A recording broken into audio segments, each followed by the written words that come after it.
The intenders of the highest good are honored to bring you The Code. 10 Intentions for a Better World. We arrived in Ashland, Oregon, intending that we find the perfect place for our Intenders Roadshow. Right away, the Circle of Terran manifested for us.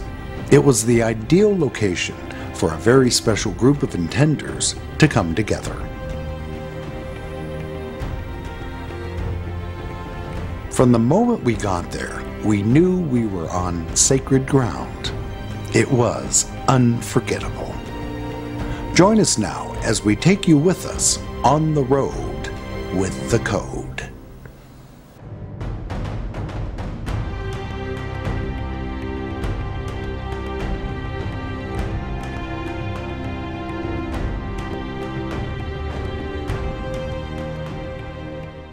So those of you who are interested in learning how to do this process, we refer you to the Little Intenders Handbook and also to the website at www.intenders.com and to our first video, which will show you how to do an actual Intenders Circle. It's called the Intention Process video, and you can get all of this off of the website. We started with fridges and things, and we ended up with the more sublime. Start with the mundane and move your way up. And there are no rules, so you might as well do them all. Since there's no limit on what you can think, there's no limit on what you can intend, literally. I was in Albuquerque. I lived in Corrales, New Mexico for a while, and had a fellow come to my doorstep one night, and his name was Ralph, and he had been writing a book about the laws of manifestation and interviewing people, and he'd ran across the Little Intenders Handbook and looked me up. And Ralph interviewed quite a few people about these, and he'd made what he called a progression of power, a series of 6 steps or stages we go through as we step into our empowerment. And so I'd like to share those with you now. And the first step or stage is testing. You just make an intention, you test it, and you'll see you'll get a win right away.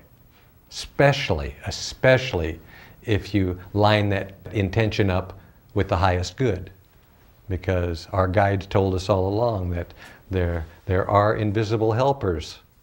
We are coming in contact with the invisible realms more and more nowadays, that there are other dimensions and other worlds all around us, and that these invisible helpers, they rally to the sides of those who openly say that they stand for the highest good. And they see to it that your first few intentions are manifested unmistakably, so you can't miss it. So we say go for it. Test it, you'll see, you'll get a win. Test it again, you'll get another win. You'll see that the law of attraction, the laws of manifestation do in fact work. And that'll take you to the second step that Ralph called trusting. Trust, because after you've seen it work a few times, you begin to build up trust in this process. And what are you exactly trusting in? You're trusting that your thoughts do create your world. And your intentions will manifest as you direct them. And again, for me, it has to do with trusting that there are helpers, that there is guidance available from other realms who will rally to our side if we but call them forth. And my guidance has told me to emblazon 3 little letters upon my consciousness. A-S-K. Just ask and we'll be helped. So, and that builds trust, which takes us to the third step that Ralph called confidence.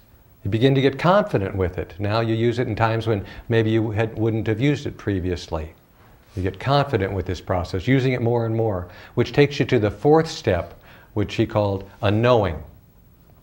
And after a while, you just know. You know. Your intentions are going to manifest for you. You just know it. You become a knower. That's a big leap, actually.